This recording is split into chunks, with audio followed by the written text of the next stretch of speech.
found us. More podcast, where we want you to know God more deeply, find lasting freedom, discover your destiny, and make an eternal difference. Now.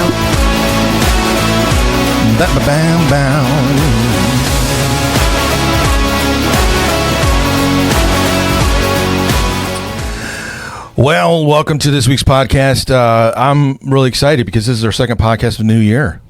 I mean, we're here, 2025. That's right. We made it. So now this would be our third season. Okay. Our third season of being on the air. Wow. Yeah, and now we're in our new so cool. Yeah. Our new room here. We just had some last minute setup for the streaming, which we'll have that up. Yes. Right now we're just recording. Okay. And so then next week we'll actually be live, so you can watch it on YouTube live while we're recording. Wow. And you get to see how the bread is made. Mm-hmm. You know. Do you want to see how the bread is made? I don't know if you. I don't know if you want to see that or not. But it's fun. You never know. Yeah. You never know what Pastor Gary's going to walk in with as his outfits. You know. Yeah. And then you get to see the makeup crew comes in here. And what I'm really, if we could do a tour around the room. Yeah. Right. What I'm really impressed with is the new sign. It's so and good. I love the way the words are spelled. They're spelled the correct. They are. So I don't know if people know what it was actually, what the sign came from. I know what we can do with the sign that was spelled wrong. What is that? It should be a prize you win for Bible trivia. With autographed. We could autograph it. We could autograph it. And More podcast. What was it? More podcast. Podcast. Yeah, A-S-T, folks. Well, okay. The issue is that it's a Chinese company that makes it, and apparently they don't know the English language very well, and they swear up and down that I approved. If we're placing bets, PG, who got that one wrong? It's not me. I'm telling you, it's not me. I'm blaming it on the Chinese. Okay. Blaming all on the Chinese. 14-year-old kid who's like answering emails on the end of Temu is going. Yeah. Podcast. That sounds American to me. Sure. Isn't that what they do in America? Who doesn't know how to spell a podcast? Yeah. I don't know. They blame it on me, and I had to fix it. So that's the gift. That's a good one. Yeah. That would be fun. That is. Yeah. That'd be. You want to win the wrong spelling a podcast. There you go. But that looks great. It does. You got it. It's awesome. I love it. I love the way you put it on the angle there. Yeah. It's good. I was in the building very early in the morning this other day, Yep. Yeah. And the building's all dark. Yeah. But you can see the soft glow of the More Podcast sign coming from the studio in the hallway. Yeah. It's like a nightlight for the whole building. Well, I'll tell you, it doesn't draw a lot of electricity, just so you know. I know your dad brain is kicking in, and you're like, oh, man. Apparently those LEDs can just they're not. Right. It's like less than a penny a day. That's awesome. So it's not too bad. Cool. So we can't show you everything here, but we've got cameras, and we have now a AI producer set up over there to watch us through this whole thing. We got to name the producer. We do need, blame things on that producer. Yeah, when things go bad, you can blame the AI producer for not doing what he's supposed to do. Or I don't know. I don't know if we want to call it this, but my wife says you always use Billy as your hypothetical in every sermon. Sure. Billy. Yeah. I don't know if we want to call him Billy. Yeah. Billy the producer. Billy the producer. Yeah. I think that's a good name. I think we should. Billy. Yeah, Billy. Yeah. I'm looking at the door, and I'm just waiting for staff to walk by. There are going to be pranks that'll be happening. I know it's going to happen. That'll be so fun. Well, do you wonder why you take the time each week to listen to More podcasts? I'll tell you why. More stands for maximizing opportunities for right now and eternity. So stop asking why you listen. Just never forget to listen and pass it on. And again, we thank you so much for all of the times you've shared this with us. I met somebody on Sunday at church, longtime listeners.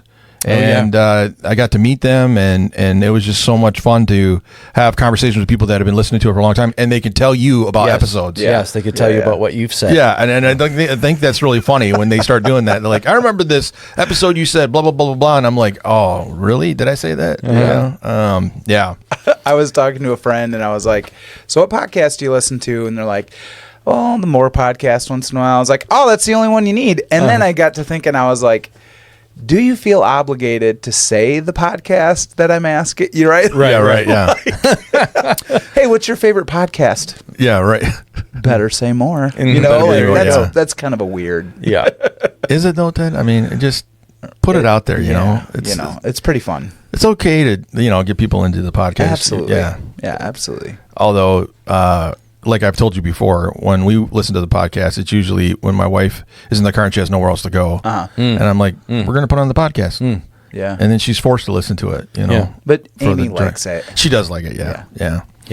She does have a good time. You need those people. We need Lisa K's and Amy's to give us the feedback. You know, to go, hey, Lisa Kay is an Uber fan. Mm-hmm. I mean, she tells me about every episode after it airs all the time. Yeah, Does she? Yeah, Yep. oh yeah. She listens to it faithfully. Good. Yeah.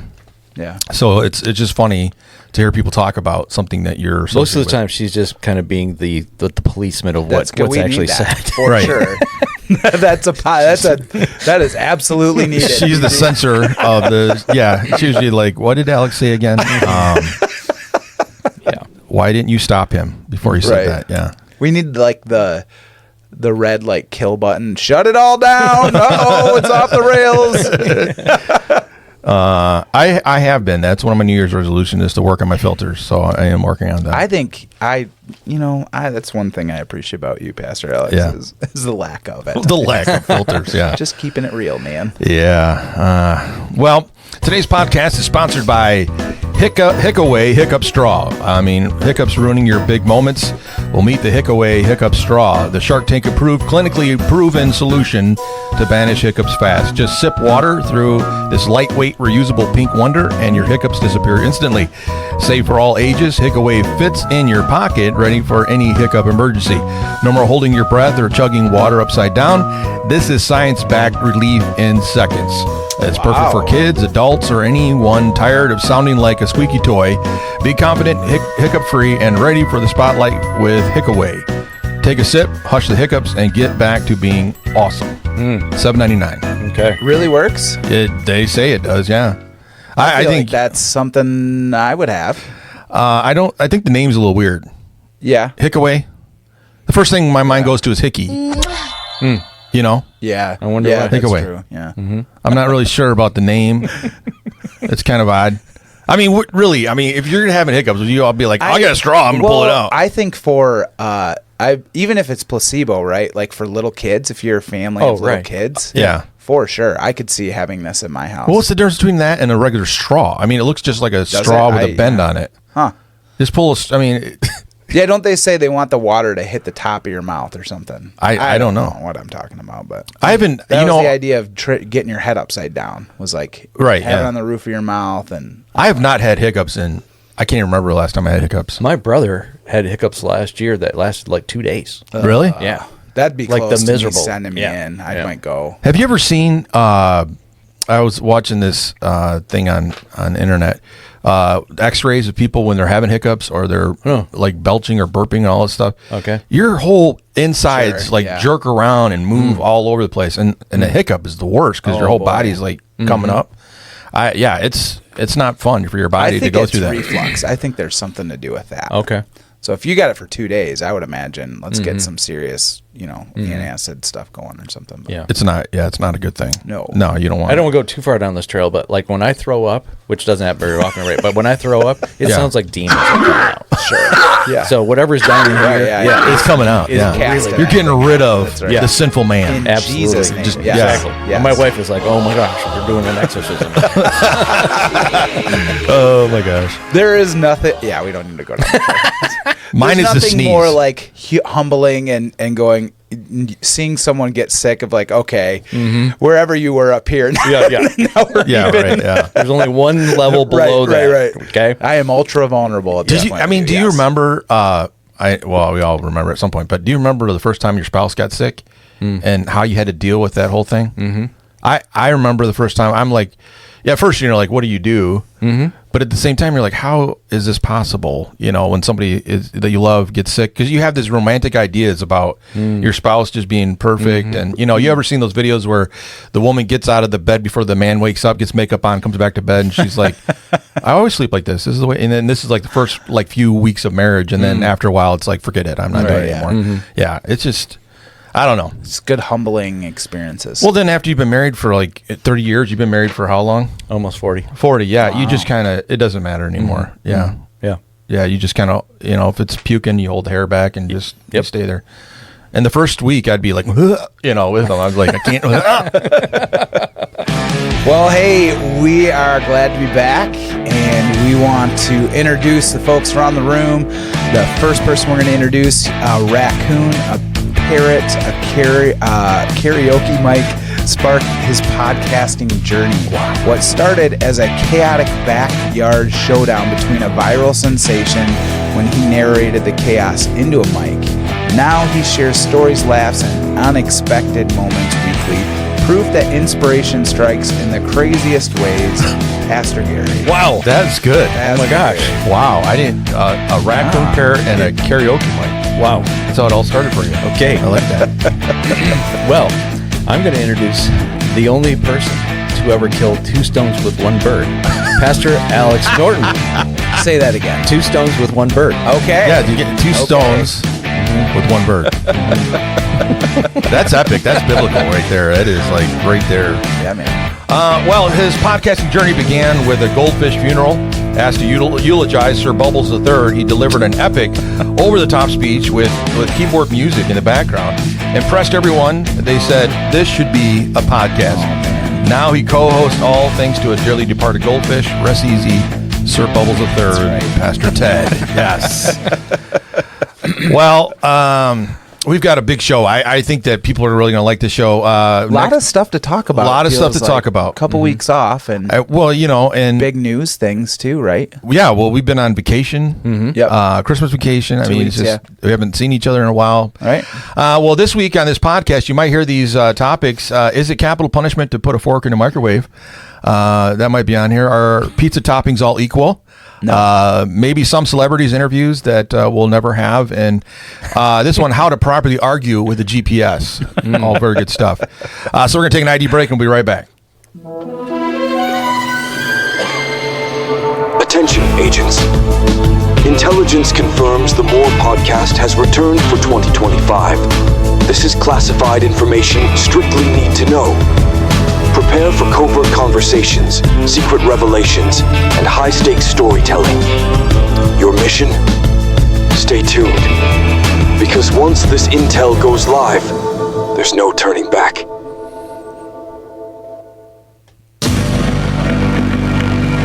Welcome to Decoded, Conspiracy Corner, where we tackle the weirdest and most head-scratching conspiracy theories floating around the Christian world.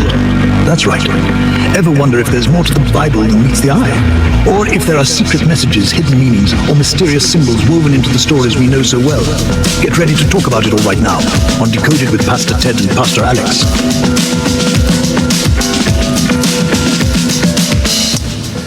As always, we don't mention Pastor Gary because he wants to have anonymity with him. Yeah, and I'm stuff just that's going to stick to the biblical This is stuff. what- he's like, I don't want to be mentioning that in case anything comes out. It's his NDA. So, Ted, what are we talking about today? Yeah, this one hits home for me really well, and I want to just preface this. This was youth ministry for Ted. When Yeah, I was okay. a youth pastor. This was kind of the thing that I was talking about as a youth pastor. So this week on Conspiracy Corner, we're talking about the Jesus myth conspiracy. Ooh. It's one of the most intriguing and controversial ideas to emerge in discussions about the origins of Christianity. It suggests that Jesus of Nazareth, the central figure of our Christian faith, never actually existed as a historical person. Instead, proponents argued that the story of Jesus is a carefully crafted myth drawing from earlier religious traditions designed to convey spiritual truths rather than historical events. So we just got done with Christmas. One of those things that we often hear at this time of year is, well, what about the god Horus? Or what about the solstice? And that's why Christians celebrate Christmas at this time. All that kind of stuff. So imagine for a moment, what if the figure that had influenced billions of lives over 2 millennia was not actually a man who walked on earth, but a blend of ancient myths, cultural storytellings, and theological imagination? For some, this idea is revolutionary. For others, it's deeply unsettling. Let's dive into this. Yeah, I think it's an interesting conspiracy theory. Well, the reason why I think this sparked our interest was that these conversations are happening in the church, like right now. Right now, yeah. Like people are dabbling in the idea that maybe Jesus is a great example, a good spiritual moral teacher, but he's not divine. He's not divine. Yeah, and so have you guys? I just ask you this: where was maybe the first time you heard of this stuff? Did you have like a family member who was kind of, maybe they grew up in the church and then all of a sudden they're going to jump into something, far away from Orthodox Christianity or a movie or, I would have one person in my life, family life that would fall into this. Yeah. This kind of trap. I will just go ahead and call it is a trap. Right. 100% it is a trap. It's crazy. Some of the core claims of the myth are interesting. The first one they mentioned is that the silence of history, and this one I don't even get because there is a lot of history behind Jesus. Yeah. But proponents often point out that there are no direct contemporary records of Jesus outside of Christian text, which is not true. Categorically false. It's totally false. They question why someone so significant performing miracles, drawing crowds, and causing social upheaval left no undeniable trace in Roman or Jewish historical records. Categorically false. That is not true either. The other one is they mention how ironic it is that the story of Jesus matches so many other mythological stories. So there's a lot of mythological parallels. They argue the key aspects of Jesus' story, his virgin birth, death, and resurrection, actually mirror themes found in other earlier myths prior to Jesus showing up. They highlight figures like Osiris, Mithras, or Dionysus, who also featured death and rebirth cycles, miraculous origins, or divine missions. So basically that argument is that Jesus is basically a copycat. Copycat of previous myths. The other one is interesting. This one I never thought of before, but when you read Paul's writings, he is very etherical in his writing. I mean, he's very somewhat mystical in the sense of the way he talks about the heavens and about Jesus and about what he is. And that tends to be Paul's style, is to be somewhat in the heavens and not so much practical on in the dirt. But we know that Paul was a very intellectual man. Yeah. He studied under the best. He excelled. He was at the top of the class. Yep. So here's a guy who's going to be able to think deeper. Yeah. Right. But he also had an experience with Jesus that none of the other disciples had. Yep. Right. And, and he was, arguably the disciple that was supposed to take the place of Judas. Okay. Sure, I mean, he was the replacement guy, and so he had an experience that's different than any of the other disciples, and so he is able to speak into subjects that these other guys didn't even have an opportunity to get. Yeah, it's that thing of textual criticism where someone can take an idea and place it on top of the text rather than letting the text draw the idea. And so someone who's already come to the conclusion that they want, that Paul will quote unquote be mythical, whatever, draws that out of them, which Pastor Gary just shared, right? Like, we know Paul was an excellent communicator. We know he was a historical, accurate Jewish man who was studying the scriptures, and says in 1 Corinthians there were 400 eyewitnesses of Christ's resurrection. Right. This was not 12 dudes saying this, 400.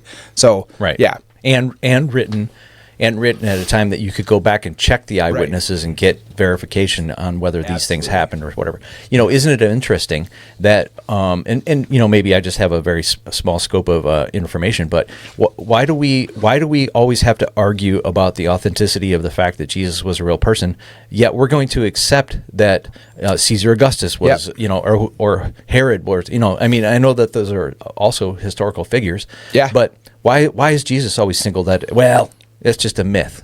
Yeah. Right? I mean, we know that answer, right? I know because the answer. Jesus changes, he requires something of us in belief, right? Yeah. Jesus requires something of us in belief. And, there's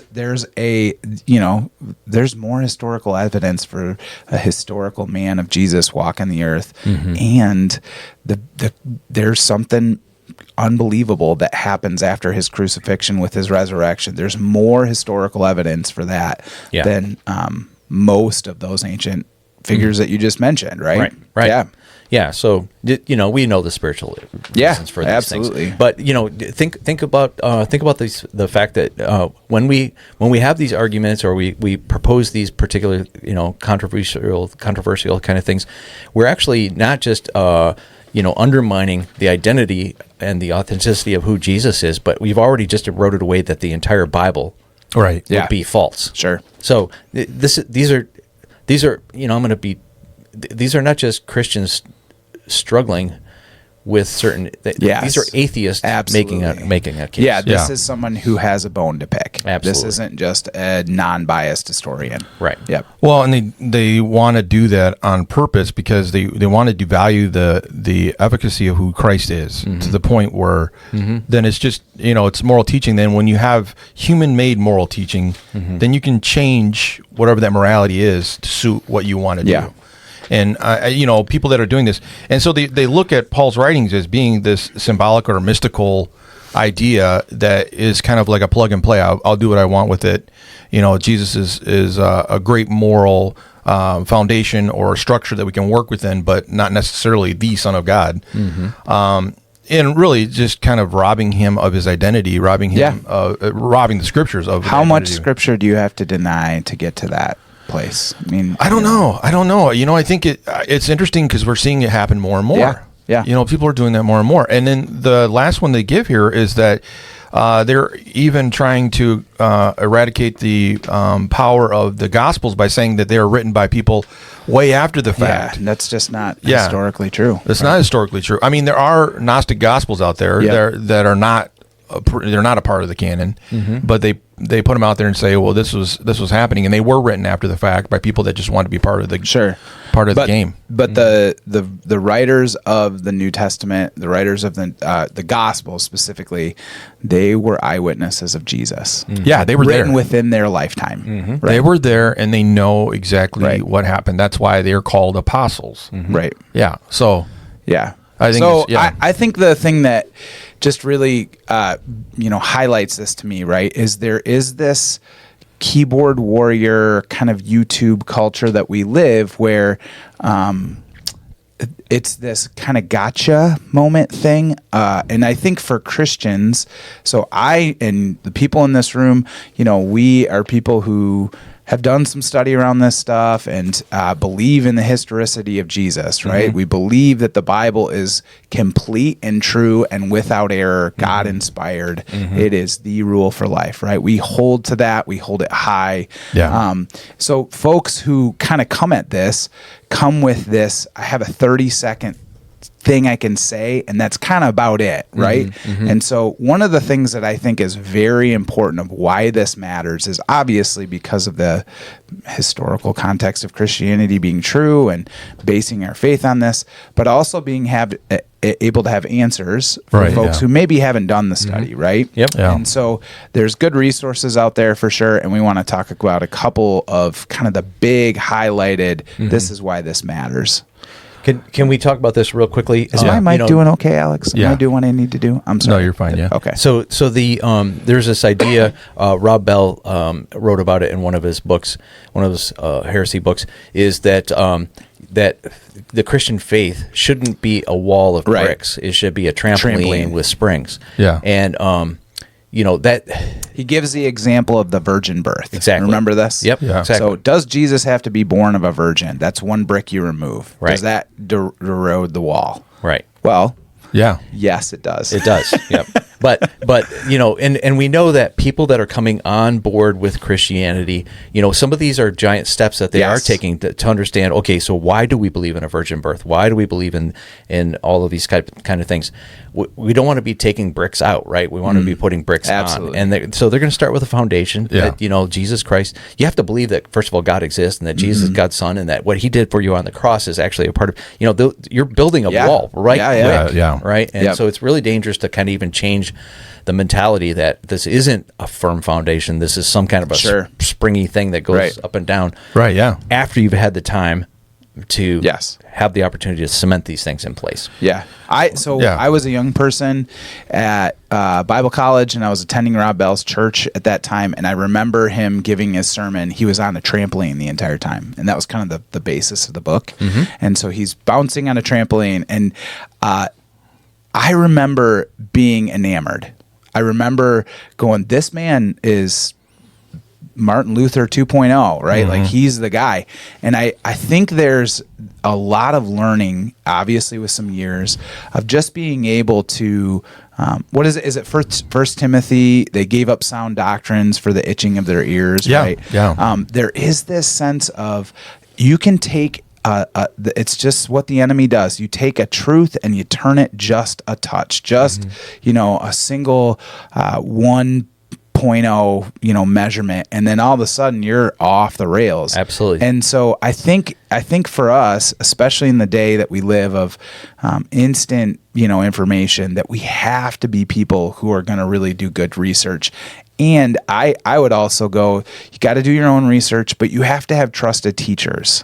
So I think that, one of the things that I picked up from you, Pastor Alex, is I'm only as smart as who's on my library wall. Yeah. And I think that there's a lot of truth for us as Christians who maybe aren't going to do doctoral work on the historicity of Jesus or something like that, but we love Jesus and we're going to do it. That you have people you trust and know are doing the hard work, and they love the Lord. They want you to see Jesus as more glorified in your life. They love his church, So if a teacher's drawing you away from loving Jesus more, or drawing you away from loving his church more, red flag. Yeah, I agree 100% that when you sit down, if you have doubts about certain things and you're starting to examine the evidence, okay, I would encourage you to you can lean towards, okay, I'm going to prove this wrong. Yeah. And you're going to get all that you want out there, right, to be able to undermine that. Yeah. Or you can lean and say, okay, I believe this, so help me find. Sure. And you're going to find an overwhelming group of evidence for that. So, just if you're a believer already, if you're a Christian already, and maybe you have these doubts, I just make sure you're leaning in the right direction. That's Yeah. I mean, I'm always been one to say, it's not wrong to have a critical thinking mind when you're reading scripture. I mean, I don't think God wants you to be a dummy, right, and just automaton, listening to it. I mean, it does require faith. I mean, that is the initial aspect of the relationship. But at the same time, there are questions, and God's big enough to not be offended by those questions. Absolutely. But at the same time, like Scripture said over and over again, it should lead to you eventually coming to the conclusion, like Job, the glory of God, who God is, and that I don't know. Yep. I'm not going to be able to answer these questions. And that, even when I run into the stuff I don't like or feels uncomfortable, I'm still going to trust God. I'm still going to trust God. Right. Yeah. He knows and I don't. Right. He has lordship in my life still, even when I don't know. Yeah. Right. Yeah. And I think that's what, I think it's interesting because I've told a couple of people before, like if you're like a closet atheist, read Job, because he goes through that whole process of trying to understand who God is. He gets to the very end and he realizes, I don't understand everything. I won't understand everything. So I'm just going to have to rely on faith. I'm going to lean on faith and realize that God is in control. And that's beginning to grapple with the sovereignty of God. The thing that people don't always like to talk about is that, God is sovereign, whether we agree with it or not. He is the one that is in control. So, So I would just, there's a couple of our key points here of this scholars speak. So, we talked about why this matters. The Jesus myth theory challenges the foundation of Christianity. So it matters because we need to be in a culture that preserves truth, right? We know these things to be truth and self-evident. So how do we get there? If Jesus was a myth, it would mean Christianity's influence is rooted in a compelling but fictional story. So on the other hand, if Jesus existed, he was raised from the dead, it certainly questions the reliability of this theory. And so, again, I think, we talked about this sense of, you just said it, Pastor Alex, of, the lordship of Jesus in your life, his sovereignty in your life. You want to be somebody who's leaning into that as you ask harder questions. And then I think along the lines of, what I was saying earlier of just having trusted sources. Yeah. Right. Having people who are historians, who do kind of know that that world, that's going to be really helpful. And one of the things that is exciting that I was super excited about. So when we filmed this yesterday, so today's Wednesday, yesterday on the Joe Rogan podcast, which is the largest listened to podcast, 11 in the million world. listeners. 11 million. Yeah. Right. So this guy, Wesley Huff, was just on, and I was kind of introduced to Wesley. He sort of lives in the apologist land, like he's a Christian apologist, but more so in ancient languages. Yeah. So this man on Joe Rogan's podcast yesterday, within the first 5 minutes, talks about he was raised in Pakistan, so he's a Christian. Yeah. He was a Christian missionary kid in Pakistan, and he had a neurological condition that left him paralyzed as a 12-year-old, and the Lord healed him. Oh, that's so cool. on Joe Rogan's podcast, right? 11 million listeners. He talks about God healing him, Jesus healing him, That's and then pretty cool. goes on to talk about he's a doctoral student. I'm just looking at him right now. He has a bachelor's of arts in sociology from York University. He's a Canadian.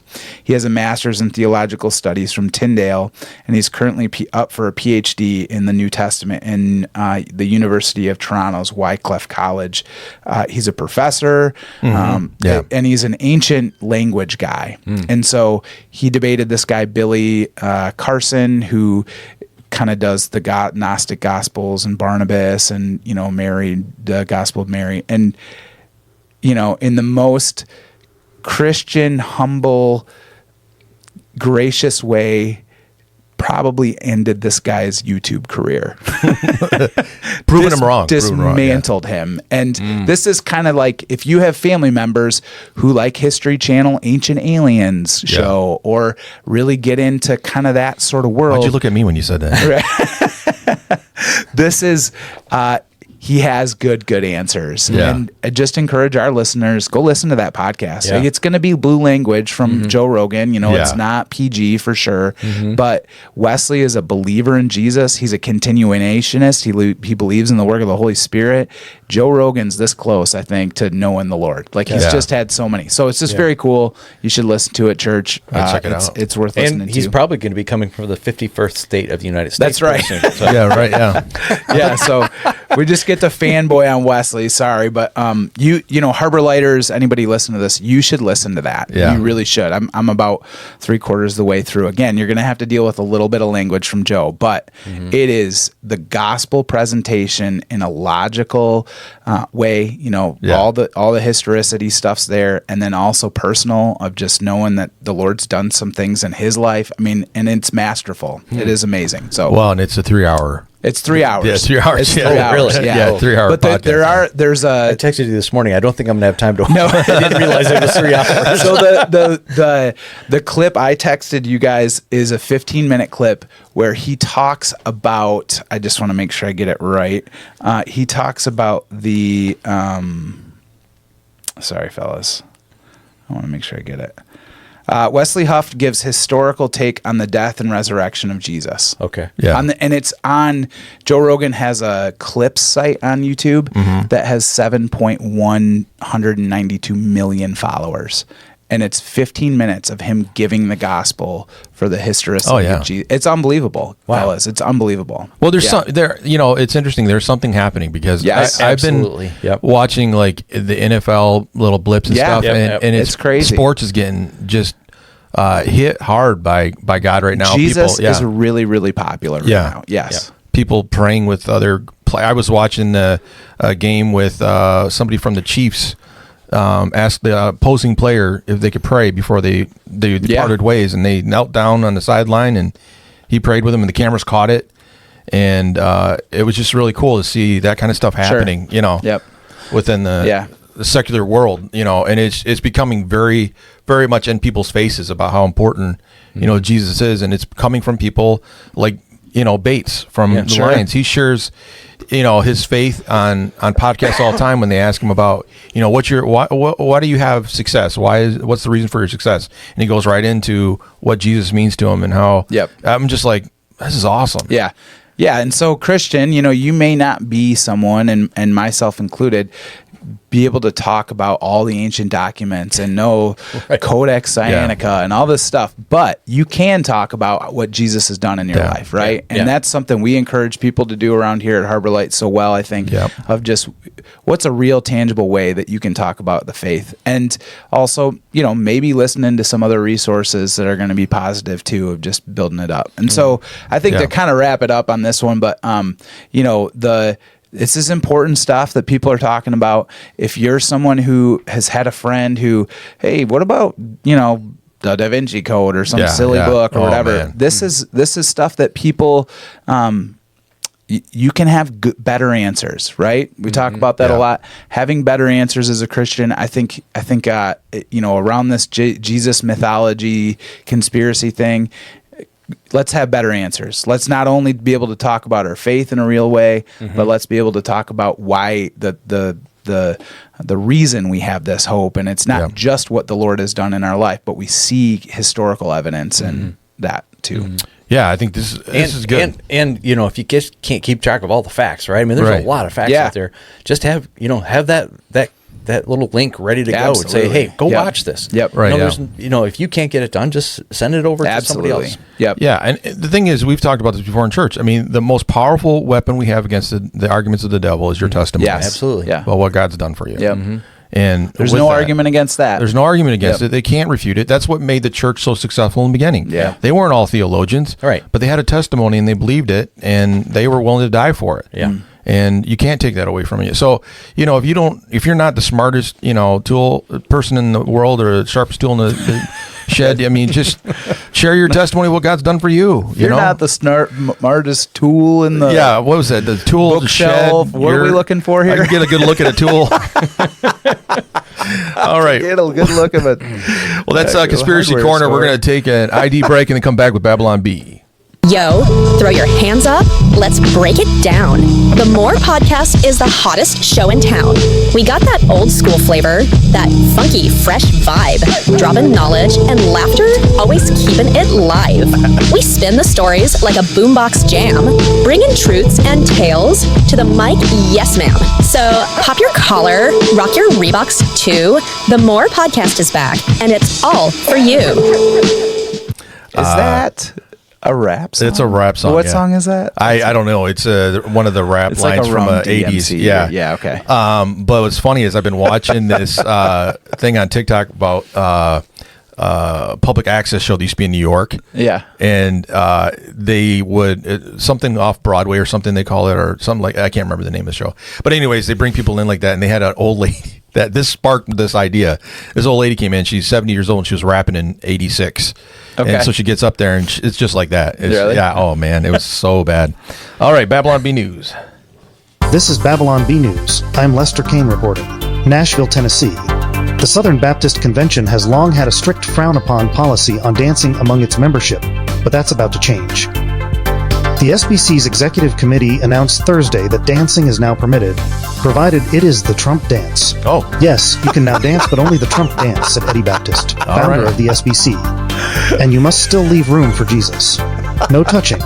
According to sources, the subject has been on members' minds since Trump's presidential victory in 2016. The executive committee continued to resist the rhythmic allure of dance until a vote among members overturned the previous ban. The Trump dance is now not only permitted, but it is confirmed as a good work among the brethren. Oh. I'm so excited to go dancing, said Amber Tisdale, a wife and mother who grew up in the Baptist church. I don't even mind that I have to dance like Trump. He's got serious moves. Donald Trump's dance is considered on par with line dancing or synchronized swimming, in that no human contact is needed to get out the funk. It's the perfect dance, said Mark Pilfer. It makes me feel okay to be awkward. And if I'm being honest, that's the real reason I've been against dancing my whole life. Not everyone in the Baptist community has been so quick to give up their previous position on dancing. We can't look to Trump as the paragon of virtue, said Lester Court, 96. The way a person has to bob their head gently from side to side while doing the Trump dance is obscene. At publishing time, Baptist theologians published a paper detailing that David's dance before the Ark of the Covenant was most likely the Trump dance. Oh, That's probably true. that's probably true. I would say that. That's probably true. We got to trust our sources on that one. I think, I think definitely it would be a Trump dance, you know, up there. I don't know. Yeah. Have you done the Trump dance, Pastor Gary? Occasionally. Yeah. I've been doing it the last couple I months. think as you get older, that is the dance. Oh, yeah, because man. it doesn't require that much movement. It's sort of like the Elaine dance in Seinfeld. Yeah. Oh, It's yeah. like half of that. Right. yeah, Just but, the well, she pointing was jerking fingers around and just- stuff. From the waist up. Yeah, I mean, you can get into it. Oh, yeah. He's what is he? Almost 70? I don't know. 71, something like that. Trump? Did you? Yeah, he's like older than that. Is he older than Yeah, that? he's pushing in on pushing, 80. Yeah. Is he really? Yeah. He looks He's only a pretty good Oh, couple for years 80. younger than Biden. And Biden's Right. like 81. Sure. Oh, okay. Well, Do you- it's a good dance. So when I went to college, I went to as Tim Hawkins joke, you know, he would Yeah. say it's a Baptist church with a cool website. Yeah. They didn't non-denominational. It's a Baptist college with a cool website. Yep. Yeah. No dancing when I first went there, and I always joke that that was the biggest selling point to me to go to that college because not a dancer. Okay. right? Right, yeah. But in the middle of, I think I was a sophomore, junior, they got rid of the rule. And Oh, no. they always said it's just to keep you from going to clubs. Oh, Right? Like yeah. to go to some bar or whatever. Okay. And like, that's okay. But, you know, like, so everybody was having these line dancing parties. And I got to say, it was the dorkiest Christian college thing ever after. There's hay bales everywhere now. Oh, And my everybody's gosh. got cowboy boots and hats that never had them before because they can dance. Well, you can dance, and you're not really. I mean, the line dancing I've seen, you don't really touch anybody. You're just Right. Well, yeah, that was very Cornerstone approved. So, yeah, right. I love that. Were you doing it to the song Boot, Scoot, and Boogie? Right. Yeah. You know, has a lot of lyrics in there that aren't necessarily Let's get to the chorus here. Come on. I know. It's like I don't know. When I was growing up, it was at Harbor Light here. We didn't do like a dance at the school, but then the parents Oh, yeah. always would sponsor like a little get out, The little and underground. they go to like 4-H or whatever. And I remember the first one I went to, we're all standing looking at each other like, what do we do? Because we don't do this normally. And then, you know, you get out there and it was basically, you know, a bunch of Trump Sure. dancing going on because nobody knew what to Know how do. to dance. And then you got parents walking around going, okay, you guys are getting a little too close. Like with a squirt gun, like shooting them. Like, get away from like each a other. cat. yeah.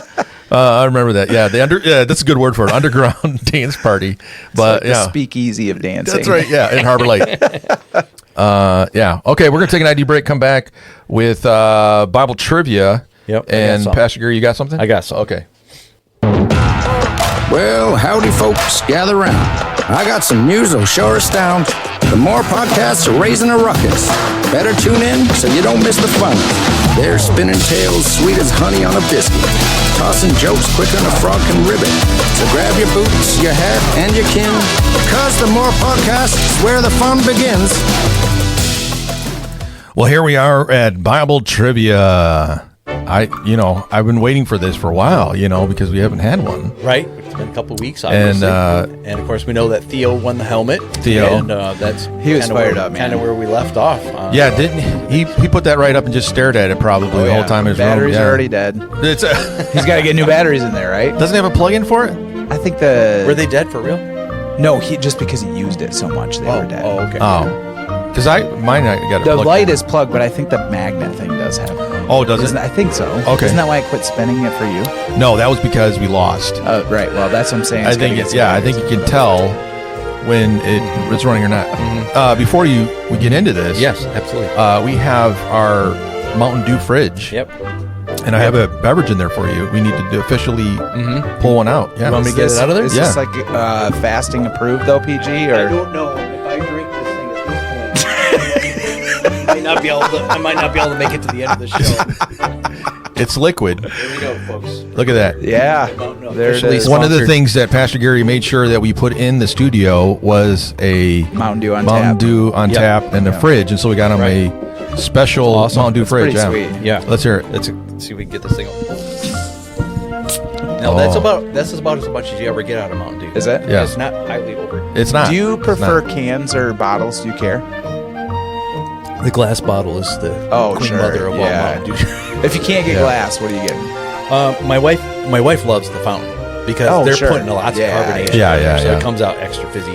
But the glass bottles, man. Oh yeah. You have to go to Mexico now to get those. Well, we had those Cokes for our Christmas party. Oh, for Santa. yeah. That was awesome. Yeah. I I know saw people that. were like super excited about that. They all grabbed one real quick. Oh yeah. Yeah. I'm the guy that can go just deer blind like after 2 weeks. It's like, oh look, I found a Mountain Dew I left in here. Did you drink it? It doesn't need to be. It's a year old. I'm gonna drink it anyways. What's the year on this Mountain Dew? I've had hot Mountain Dew. Sure. Yeah. I know. stable. That's one thing I remember when I interned with you. I learned how to do quick. Was to like Drink a Mountain Dew. Mountain Dew. Yeah, and so I would buy Mountain Dews and a Snicker before I came to school every day. If I do that now, I gain like 50 pounds. Yeah, I but can't back do then, that it now. was like I could drink a whole 2 liter and not worry about it. Jeez. But well, if you want to be a part of Harbor Light Bible Trivia questions, all you got to do is send it to harborlightbibletrivia@gmail.com, harborlightbibletrivia@gmail.com, all lowercase, and we will get back to you and let you know if This you, was so good. I'm gonna have another Yeah, I would do it. Oh yeah, that's good stuff. All right. That was made on some of the finest hills in France. Right there. That is, Okay, yeah. so that's, Bible trivia question. Yeah. Okay, so let me talk about the prize before we do. Okay, what's so the prize? you guys don't know about this, but I got Lions socks. Yeah. Detroit Lions socks. Oh. I gave them out on Sunday morning on the what we know as the throwaway Sunday between Christmas and New Year. Yep. Yeah. And so we had a bunch of college students come in and covered all of the worship team stuff Yep. and the CG stuff. It was just great.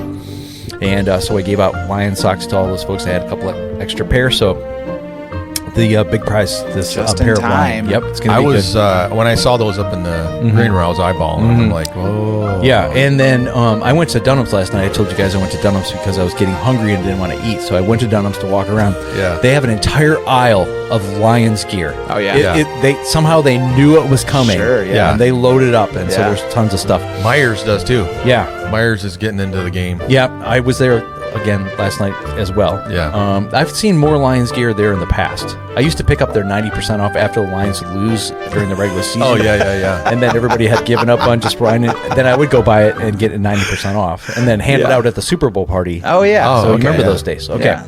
Yeah. All right. So the question: we're in a brand new series called Radical, and we're going to talk a little bit about what we covered last Sunday. But what we're talking about this Sunday coming up is the deny yourself, take up your cross, and follow me. That big radical statement. Yeah. And so my question for us this week is connected with that, and that is, who is the man who helped Jesus actually carry his cross? Oh, very good. So it's a little Yeah. trivia, kind of a trivia question. that's a good one. Right. But find us the name of the man who actually helped carry Jesus' cross. all of our good Catholics know this very well. Mm-hmm. It's actually a celebrated holiday. Oh yeah. Yeah, in the Catholic Church. Yeah. They'll know his name right away. Okay. So we might have some good answers. Is that after Easter? Do they celebrate that? I don't know. Before No, Easter? When is that? I don't know. It's just like a day where they Okay. celebrate the fact that he helped. Yeah. Okay. I don't know if he's not a saint, but he's just mentioned as being the guy that helped. Okay, so if you That's have a the fun answer story. to that, let us know at harborlightbibletrivia@gmail.com, harborlightbibletrivia@gmail.com, all lowercase. And, if you got the right answer or close to it, we'll definitely let you know. And it's going to be Lion socks. Lion socks. They were kind of like knee highs too. Yeah, they're they pretty looked good. sweet. Oh, and, man. they were looking pretty sporty. Well, and they can't see it on the podcast, but they can see it on the video. Right. I am wearing my Detroit Lions shirt today. Yep. Figured I'd dress up for this podcast, and I was thinking about getting a Jared Goff jersey for at least Kay and man. I. Yeah. If So this is unofficial. Okay, don't tell Yeah. anybody. Yeah. But if the Lions win this first playoff game, Yeah. I'm going over to Walmart and get myself a 75-inch TV.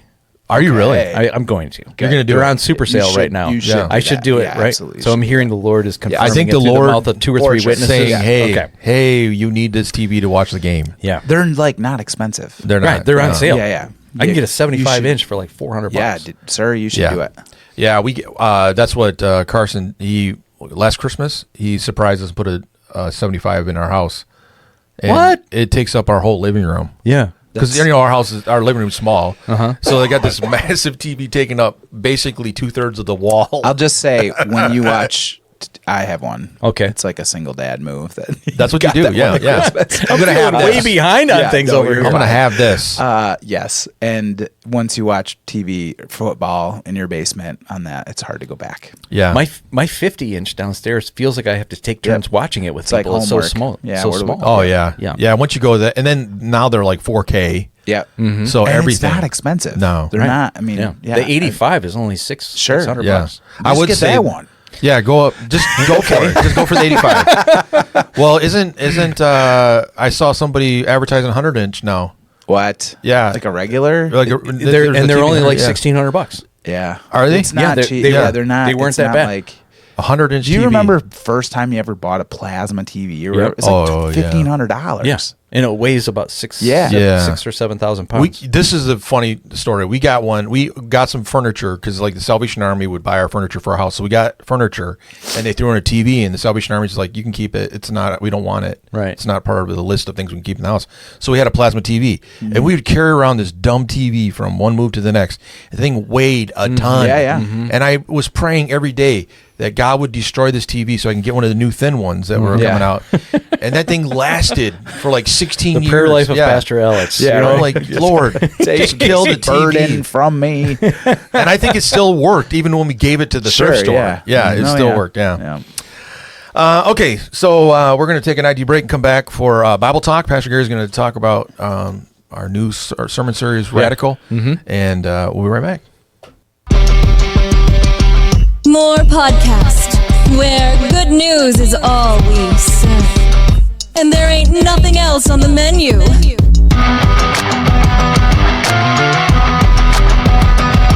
Starting in 3, 2, 1. So here we are with Bible Talk.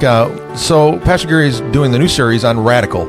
And what does it truly mean to call yourself a follower of Christ? Are we, as believers, genuinely prepared to embrace the call to take up our cross and follow Him? Well, the cost is great, but the potential impact is even greater. And so this requires bold actions fueled by an unwavering commitment to the one who showed us the greatest love imaginable. Jesus gave everything, even His life. Following Him isn't a part-time choice or something we can do only when it's convenient. It's a call to a transformative journey that changes everything about how we live, love, and serve. Pastor Gary, let's talk about this radical life that we're getting into. Well, it was kind of fun. I was having conversations with a few people as we were prepping for this series, and I challenged them that maybe you've got some radical steps that you have taken, but you're not done yet. The Lord is calling you to go even further, and so it was a fun conversation for them to realize the radical steps that they've already taken. We celebrated those things, but then to realize that He wasn't done and that He's calling them, and so it was fun to go through some of the radical teachings of Jesus, which a lot of them are found in the Sermon on the Mount. Yeah. And then take those and then kind of select the ones that would be the most challenging. The ones that, and I'm kind of talking a little bit about some of the pushback I got a little bit from this last week. Really? Just a little. Yeah. But it was, it's not fair. How can Jesus expect so much from me?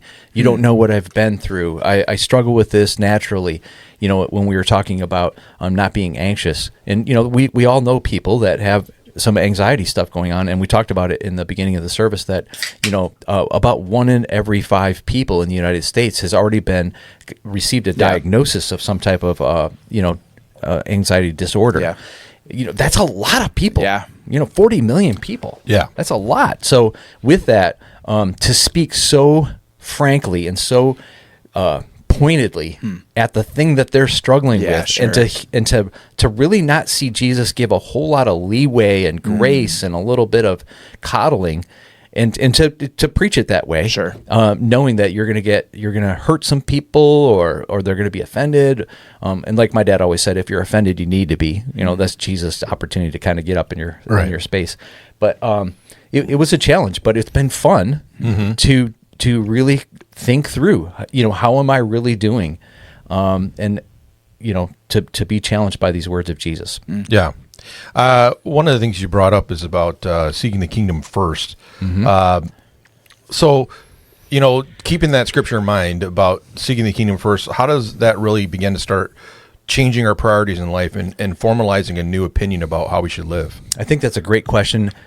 We were able to discuss this later in my small group. So what does it really mean to seek the kingdom? What does that mean? Yeah. Right. And I think we did touch on it a little bit during the service that, I have a kingdom, you have a kingdom, Ted has a kingdom. We all have a kingdom that we generally try to advance. Yeah. And it's recognizing, okay, I need to advance the kingdom of God, not my kingdom. Okay. Yeah. So what type of things can I do with that? Well, we talked about praying is one of them. Yeah. Right. And when we worry, it's actually it could be a form of prayer if you just direct it in the right way. Oh, right? yeah. And I think that was, for me, as I was preaching that was really helpful for people. That's a grab onto it, and I can put that into play. Yeah. Type of a point. And so when we seek the kingdom, to recognize that passage is talking about when you seek his kingdom, he will take care of every one of your needs. Now, the word need is something that you need to define as well, right? Yeah. Is it a plasma screen, or does it, we have all. It was at the time. 75-inch would be okay. Yeah. It would be okay, but the 85 would really, It was a need at the time. So, talking about some of these terms was really fun. Yeah. So what is a need? What is the kingdom? And, what is the power that we can tap into? Yeah. In real practical ways that we can be called to be radical and follow in the example of Jesus.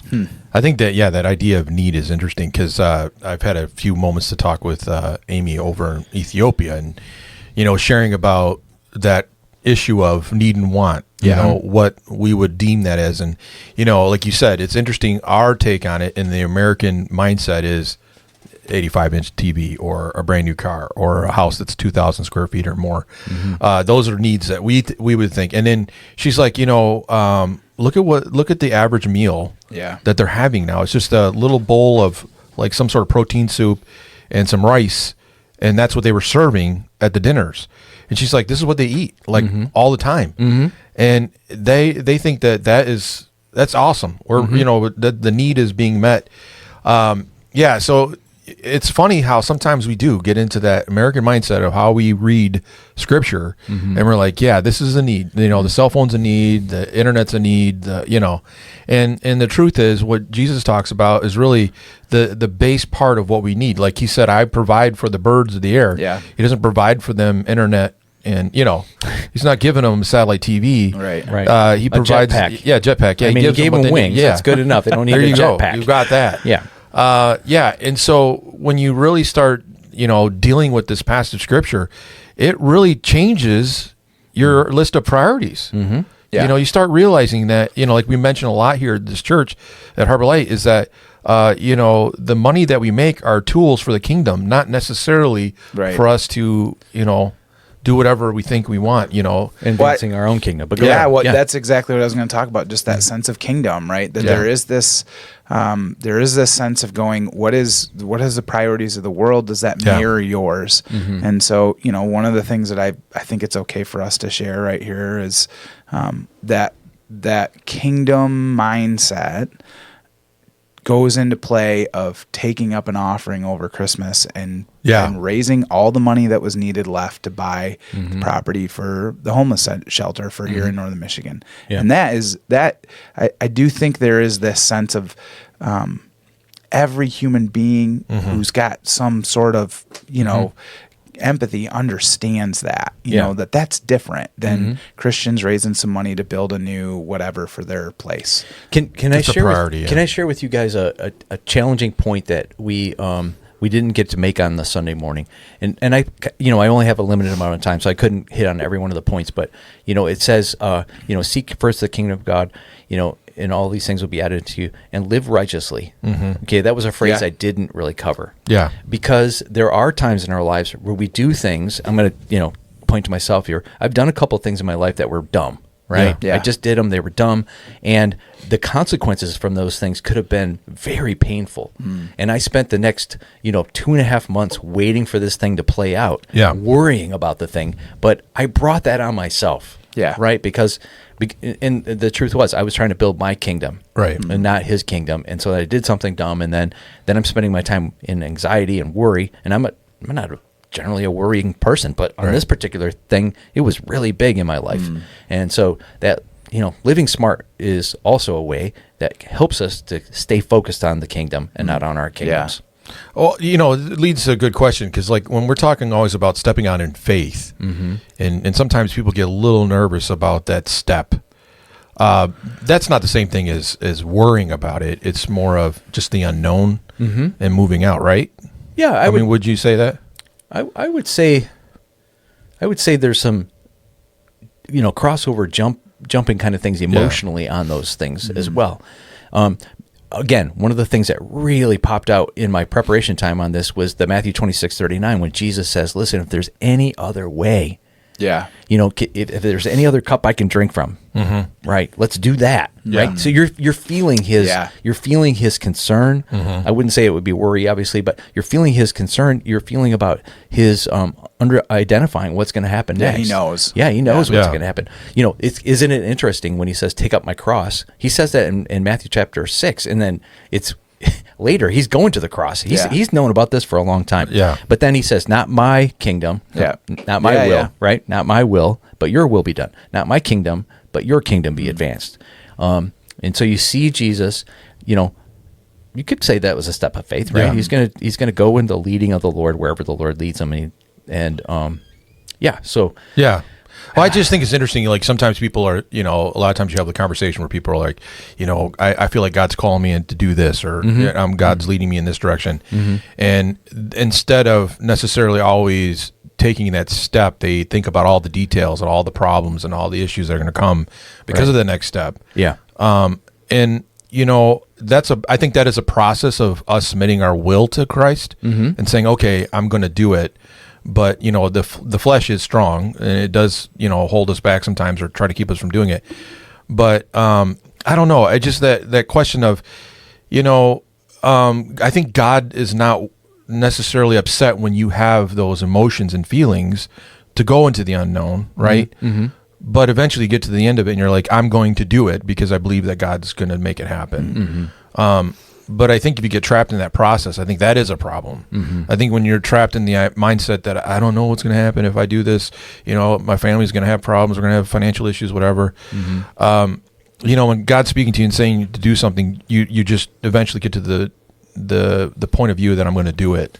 And that's walking on in faith. I mean, look at Abraham's story. When he leaves his family, his city, his life, everything, and he heads out. Over and over again, Paul says in Romans that the reason why he's so awesome is because he finally just said in faith, I'm going to do it regardless of whatever the details may be. Yeah. But I think in that story, we kind of forget there's probably some questions and concerns and maybe some feelings and like the conversations that night with his wife going, hey, we're going to walk where and you're going to do what, what about, my job, my family, my, all this stuff. Again, I think you've asked an excellent question, and I think it's about the direction in which the concern is going. Right, if it's going towards the Father, going towards heaven, right, then you've turned this concern into a prayer. Yeah. If it's going in the other direction, the what ifs, then you've entered the place where you have no faith and trust in God. Yeah. I think you're right. That's the point I was trying to get to. Yeah. That was obviously the giant golden nugget of the day. Right, is if I'm going to worry, I'm actually using the faith of unbelievers. Yeah. Right. Yeah. I've created a God. I've created a God that doesn't know, doesn't care, and won't do anything about it. Yeah, that's good. That was big. Yeah, that was good. That's super convicting. Yeah, the thing that kept running through my head was,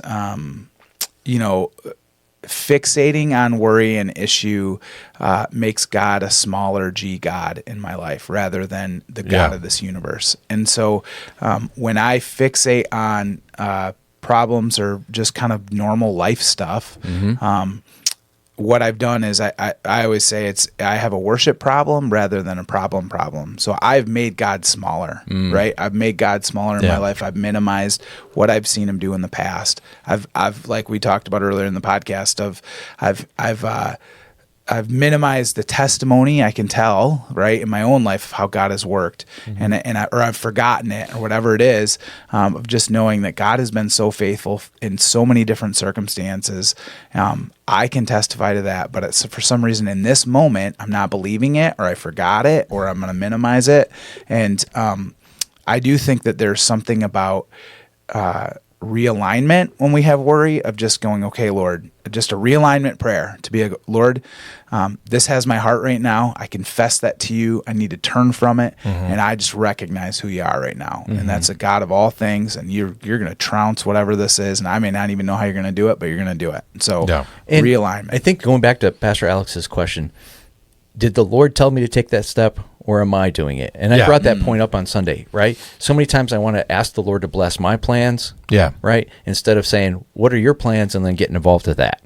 Right? Yeah, so if the point, Lord calls you to do something, I really highly encourage you and myself to listen and follow and take have the concerns, but go ahead and take the step. Sure. If it's something that I'm just kind of making up on my own or something, that's, now we're really talking about.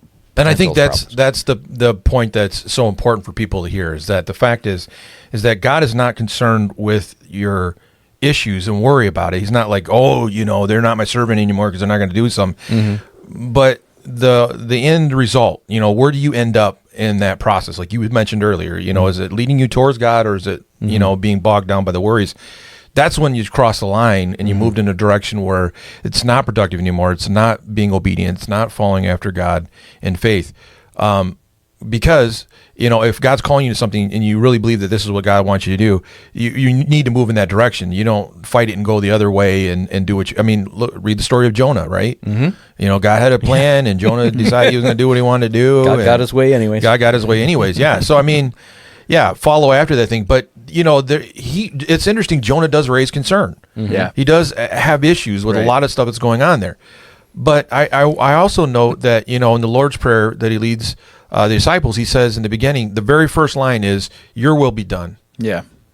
And starts out the whole process of how we acknowledge God's work in our life and how he's directing us.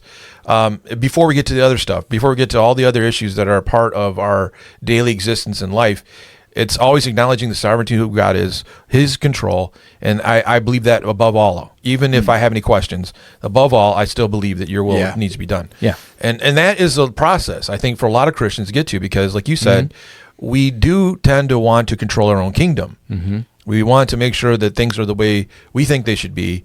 And at some point as Christians, as we mature, we realize that's not the way God works. Yeah. God does what he needs to do. We follow it and we learn what his plan is for us. His will to be done in our lives, not the vice versa, Yeah. Yeah. That's, I got to tell you, I probably told both of you guys this, that, I've preached this same passage of scripture probably 6 or 7 times in my career. Yeah. And I could have pulled out one of those sermons and repreached it and nobody would know, and it would be a lot less work for me. But this was a fresh approach. I learned some stuff. I've been challenged. I feel like I'm ready to take a more radical step with Jesus based on the time that I got to spend with him. That's awesome. That's good, though. I mean, that's, I think that's what's interesting. People don't always realize about the process of being a pastor is that, you've got guys that do that.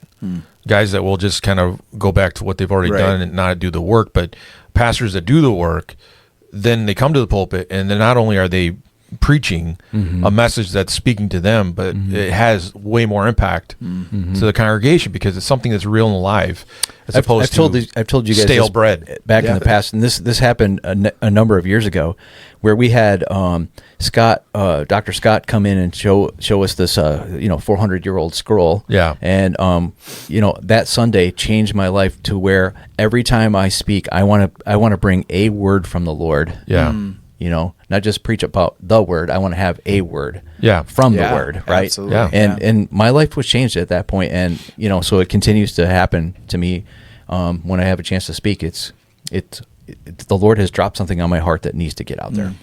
Yeah, I remember one teacher I had in college told me one time, he says, the best thing you can ever say about yourself is that you are a plagiarist of Christ. Yeah. And I was like, what? Because the idea behind it is that you're an empty vessel that God can fill and use and speak to the people.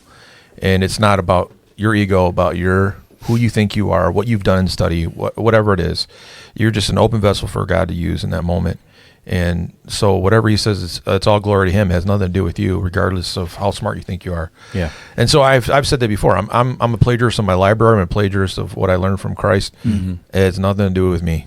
And that's great. I've always called myself the pirate. Right, you're a plagiarist. Yeah. That's a lot more heady than me. I'm just a pirate, man. I'll steal anything from anybody. We're going for it. Yeah.